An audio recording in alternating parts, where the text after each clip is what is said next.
Good morning to all of you. कैसे हैं आप सभी? मैं आशा करती हूँ कि आप भी अच्छे होंगे। तो आज हम बात करते हैं न्यूक्लियर एंड पार्टिकल फिजिक्स की यूनिट सेकंड के बारे में, जो आपकी है यूनिट सेकंड। इसके बारे में डिस्कस करने से पहले हम यह जान लेते हैं कि न्यूक्लियस होता क्या है। तो न्यूक्लियस के बारे में कई साइंटिस्ट ने अपने मॉडल पेश किए। तो उस आधार पर सबसे पहले एक डोल्टन नामक साइंटिस्ट थे। डोल्टन नामक साइंटिस्ट ने 1803 में क्या बताया कि जो यूनिवर्स के अंदर जितना भी मैटर है वो किससे मिलके बना होता है? स्मॉल पार्टिकल से मिलके बना होता है। और इन्हीं स्मॉल पार्टिकल्स को डोल्टन ने क्या नाम दिया? एटम नाम दिया। इसमें इन्होंने बताया कि जो एटम होता है वो क्या होता है? इनडिविजिबल होता है। यानी हम इसे ना तो किसी फिजिकल रिएक्शन के द्वारा डिवाइड कर सकते हैं, ना किसी केमिकल रिएक्शन के द्वारा डिवाइड कर सकते हैं। लेकिन आजकल हम देखते हैं कि एटम को हम किस में डिवाइड कर सकते हैं? इलेक्ट्रॉन में, प्रोटॉन में और न्यूट्रॉन में हम इसे डिवाइड कर सकते हैं। तो इनका यह मानना गलत हो गया, यानी इनका मॉडल गलत हुआ। फिर डोल्टन के बाद साइंटिस्ट आए थॉमसन। थॉमसन ने अपना मॉडल दिया 1893 में। इन्होंने क्या बताया? इनके मॉडल का नाम क्या है? Thompson model. इसमें इन्होंने जो एटम है उसकी कंपैरिजन किससे की? एटम की कंपैरिजन की वाटरमेलन से, जिसमें इन्होंने बताया कि जिस तरह से वाटरमेलन के अंदर उसका रेड पार्ट होता है वो बिहेव करता है एज ए पॉजिटिव चार्ज, और वाटरमेलन के अंदर जो ब्लैक सीड्स होते हैं वो बिहेव करते हैं एज ए नेगेटिव चार्ज। और इन्होंने एटम की साइज के बारे में बताया कि एटम की जो साइज होती है वो क्या होती है? 1 एंगस्ट्रॉम यानी 10⁻⁻10 मीटर की होती है। यानी एटम क्या है? एक बहुत स्मॉल पार्टिकल है जो 10⁻⁻10 मीटर रेडियस का एक पॉजिटिव स्फीयर। और जिस तरह से वाटरमेलन के अंदर बीज होते हैं, सीड्स होते हैं, उसी तरह उसमें इलेक्ट्रॉन होते हैं। और जितना पॉजिटिव चार्ज होता है उतना ही नेगेटिव चार्ज होता है, यानी एटम क्या होता है? न्यूट्रल होता है। लेकिन इन्होंने ये तो बता दिया कि एटम के अंदर पॉजिटिव एंड नेगेटिव चार्ज होते हैं, लेकिन ये अरेंज किस तरह से होते हैं इस बारे में ये नहीं बता पाए। तो इनके इसी ड्रॉबैक्स को दूर करने के लिए आए रदरफोर्ड, जिन्होंने अपना एक्सपेरिमेंट दिया Rutherford's alpha scattering experiment.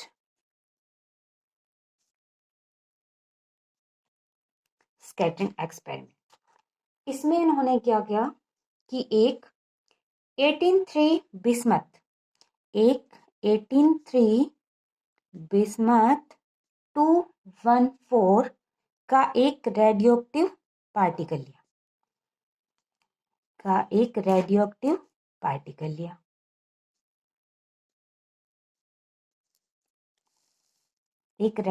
Particle लिया और उस पार्टिकल से निकल रहे थे अल्फा पार्टिकल। अल्फा पार्टिकल आपको पता है कौन से होते हैं? हीलियम जो पार्टिकल होता है उसे हम अल्फा पार्टिकल कहते हैं, 2He4। अब इन्होंने इस पार्टिकल से, रेडियोएक्टिव पार्टिकल से जितने भी अल्फा पार्टिकल निकल रहे थे उनकी बमबार्डिंग किस पर करवाई? इस एटम पर करवाई।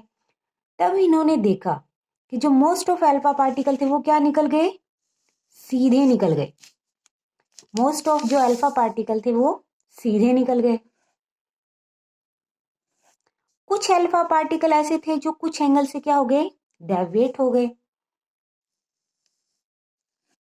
और इन्होंने देखा कि 1000 में से कोई एक अल्फा पार्टिकल ऐसा था जिसने अपने पाथ को क्या किया? रिट्रेस किया, यानी यह जाकर वापिस आ गए। तब इन्होंने अपने इस एक्सपेरिमेंट के ऊपर कंक्लूजन निकाले कि जो एटम होता है उसका मोस्ट ऑफ पार्ट क्या होता है, वैकेंट होता है, क्योंकि अगर वैकेंट नहीं होता तो ये जो अल्फा पार्टिकल हैं ये सीधे नहीं निकलते। और इसमें इन्होंने देखा कि जो एक अल्फा पार्टिकल है वो क्या कर रहा था, अपने पाथ को रिट्रेस कर रहा था। तब इन्होंने इस बेस पे बोला कि जो एटम का टोटल चार्ज होता है वो कहाँ है, उसके सेंटर में होता है, और हम इसे क्या नाम देते हैं, न्यूक्लियस। और न्यूक्लियस क्या होता है, एक पॉजिटिव चार्ज होता है न्यूक्लियस के अंदर, क्योंकि अगर न्यूक्लियस पॉजिटिव नहीं होता तो अल्फा पार्टिकल भी क्या होता है, एक पॉजिटिव पार्टिकल होता है। तो पॉजिटिव पॉजिटिव को क्या करता है, रिपेल करता है, जिस वजह से ये अपने पाथ को क्या करता है, रिट्रेस करता है। तो इन सब के बारे में हमें किसने बताया था, रदरफोर्ड ने बताया कि जो मोस्ट ऑफ पार्ट होता है एटम का वो वैकेंट होता है, और जो टोटल चार्ज होता है एटम का वो उसके सेंटर में होता है, जिसे हम नाम देते हैं न्यूक्लियस। न्यूक्लियस की जो साइज होती है वो होती है 1 फर्मी ऑर्डर की, यानी 10⁻⁻15 मीटर की। ये दो बातें तो रदरफोर्ड ने बता दी। अब रदरफोर्ड के भी कुछ ड्रॉबैक्स थे। इनके ड्रॉबैक्स क्या थे कि कोई भी पार्टिकल हो जब वह मूव करता है तो वह अपनी एनर्जी को क्या करता है, लॉस करता है। तो उसी तरह से जैसे ये कोई पार्टिकल मूव कर रहा है वो अपनी एनर्जी को क्या करता है, लूज करता जा रहा है, इस तरह से। अब इन्होंने ये तो बता दिया था कि जो चार्ज होता है, टोटल चार्ज, वो इस न्यूक्लियस के अंदर होता है, लेकिन ये नहीं बता पाए कि इलेक्ट्रॉन कैसे अरेंज होते हैं। इन्होंने बताया कि इलेक्ट्रॉन यहाँ भी हो सकता है, यहाँ भी। इस एटम के अंदर इस न्यूक्लियस को छोड़कर इलेक्ट्रॉन कहीं भी हो सकता है। तो इस तरह से जब कोई इलेक्ट्रॉन मूव करता हुआ जाएगा इस तरह से, तो अपनी एनर्जी को क्या करेगा, लूज करेगा। तो लूज करते करते उसे क्या करना चाहिए, न्यूक्लियस में गिर जाना चाहिए। बट ऐसा तो नहीं होता, कभी भी कोई इलेक्ट्रॉन न्यूक्लियस में नहीं गिरता, क्योंकि अगर गिरता तो एटम क्या होता है, अनस्टेबल होता। बट एटम क्या होता है, स्टेबल होता है। तो उनका एक ये ड्रॉबैक था। सेकंड ड्रॉबैक क्या था कि इलेक्ट्रॉन होता है वो यहां भी मूव कर सकता है, यहां भी, यहां भी, यानी इस एटम के अंदर इलेक्ट्रॉन न्यूक्लियस को छोड़कर कहां भी मूव कर सकता है। तो हम हर पॉइंट के ऊपर इसकी एनर्जी फाइंड कर सकते हैं। तो एनर्जी लेवल हमें जो मिलने चाहिए वो क्या मिलने चाहिए, कंटिन्यूस। बट हमें जो एनर्जी लेवल मिलते हैं वो हमें डिस्क्रीट फॉर्म में मिलते हैं, यानी कंटिन्यूस नहीं मिलते। तो रदरफोर्ड के दो ड्रॉबैक थे। पहला क्या था कि एटम होता है वो अपनी एनर्जी को लूज करते करते न्यूक्लियस में गिर जाना चाहिए, लेकिन ऐसा नहीं होता। सेकंड ये था कि एनर्जी लेवल कंटिन्यूस होते हैं, बट एक्चुअल में एनर्जी लेवल हमें डिस्क्रीट फॉर्म में मिलते हैं। तो इन्हीं ड्रॉबैक्स को दूर करने के लिए एक साइंटिस्ट आए, बोहर। बोहर ने अपना एक्सपेरिमेंट दिया। इन्होंने इस एक्सपेरिमेंट में रदरफोर्ड के ड्रॉबैक्स को दूर करने की कोशिश की। तो इन्होंने क्या बताया कि किसी भी एटम के अंदर जो इलेक्ट्रॉन होते हैं वो सर्टेन ऑर्बिट के अंदर मूव करते हैं, और इलेक्ट्रॉन उन्हीं ऑर्बिट के अंदर मूव कर सकता है जहां उसका एंगुलर मोमेंटम, किसी भी इलेक्ट्रॉन का एंगुलर मोमेंटम यानी MVR क्या होना चाहिए, h×2π का इंटीजर मल्टीपल होना चाहिए। यहाँ n कोई इंटीजर है।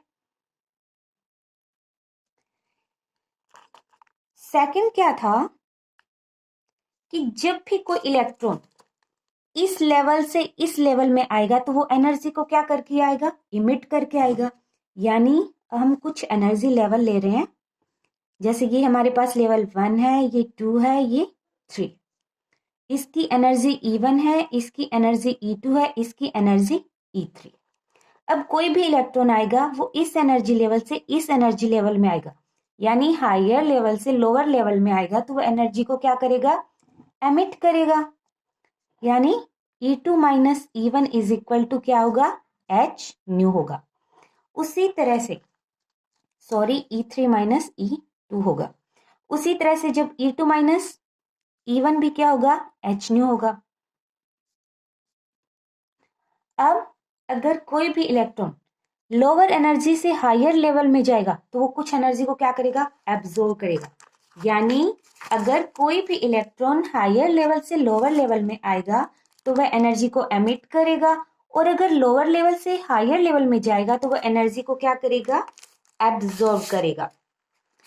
थर्ड पोस्टुलेट क्या था इनका, इन्होंने कहा था कि जब इलेक्ट्रॉन, जैसे हमारे पास ये कोई एटम है और इलेक्ट्रॉन यहां मूव कर रहा है, ये हमारा न्यूक्लियस है, तो इलेक्ट्रॉन को अपने इस ऑर्बिट में मूव करने के लिए, अब देखो न्यूक्लियस क्या है, पॉजिटिव है, इलेक्ट्रॉन क्या है, नेगेटिव है, तो इन दोनों में क्या होगा, अट्रैक्शन होगा, तो ये इसे अपने पास खींचेगा।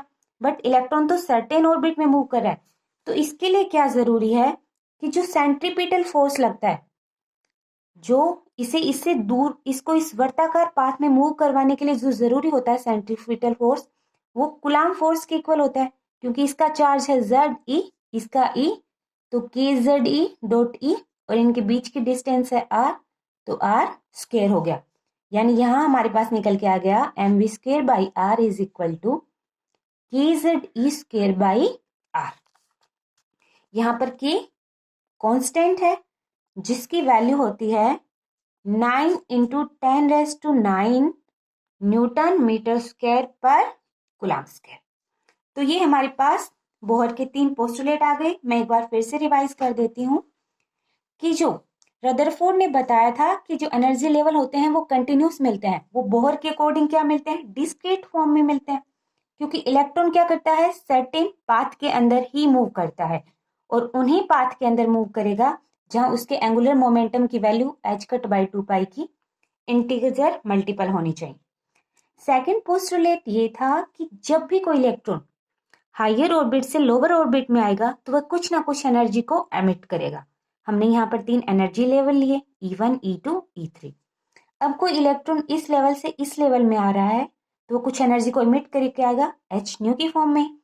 अब कोई इलेक्ट्रॉन लोअर से हायर में जा रहा है तो एनर्जी को एब्जॉर्ब करेगा। थर्ड पोस्टुलेट ये था कि जो एटम का साइज होता है वो इलेप्टिकल होता है, और जो इलेक्ट्रॉन होता है वो उसके सर्कुलर पाथ में मूव करता है। तो अब इसका है पॉजिटिव चार्ज, इसका है नेगेटिव चार्ज, तो पॉजिटिव चार्ज नेगेटिव चार्ज को अपनी तरफ क्या करेगा, अट्रैक्ट करेगा। तो इनको आपस में बैलेंस बनाए रखने के लिए क्या लगता है, एक सेंट्रीपिटल फोर्स लगता है, जो इस कूलम फोर्स के क्या होता है, इक्वल होता है। ये कोई कांस्टेंट है जिसकी value 9 into 10⁻⁹ newton metre square पर कूलम स्क्वायर। अब यहां से हमें एनर्जी लेवल किस फॉर्म में मिलते हैं, डिस्क्रीट फॉर्म में। डिस्क्रीट फॉर्म में क्योंकि अब हमें इस लेवल की एनर्जी निकाल सकते हैं, इस लेवल की, बट इनके बीच के लेवल की एनर्जी नहीं निकाल सकते। उसी तरह इसकी निकाल सकते हैं, इसकी निकाल सकते हैं। तो इस तरह से हमें एनर्जी क्या मिलती है, डिस्क्रीट फॉर्म में मिलती है।